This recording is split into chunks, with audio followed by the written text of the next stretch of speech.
मुसळधार पावसाने डोंबिवली शहरातील जनजीवन विस्कळीत झाले असून डोंबिवली रेल्वे स्थानक परिसर आणि भाजी मार्केट परिसरात मोठ्या प्रमाणात पाणी साचल्याने व्यापारी आणि नागरिकांची मोठी गैरसोय झाली।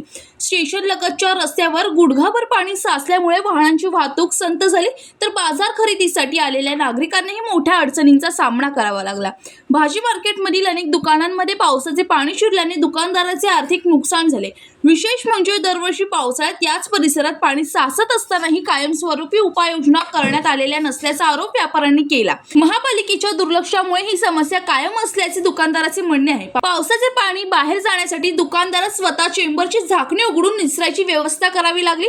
प्रशासनाकडून तातडीने मदत न मिळाल्याने व्यापाऱ्यांमध्ये संतापाचे वातावरण निर्माण झाले। अनेक दुकानांमधील माल पाण्यात भिजल्याने हजारो रुपयांचे नुकसान झाल्याचा दावा व्यापाऱ्यांनी केला आहे। दरम्यान हवामान विभागाने पुढील काही दिवस मुसळधार पावसाचा इशारा दिल्याने व्यापाऱ्यांची चिंता आणखीन वाढली आहे। या समस्येवर कायमस्वरूपी तोडगा काढून प्रभावी जलनिसारण व्यवस्था उभारावी अशी मागणी व्यापारी आणि स्थानिक नागरिकांकडून पुन्हा एकदा जोर धरू लागली आहे।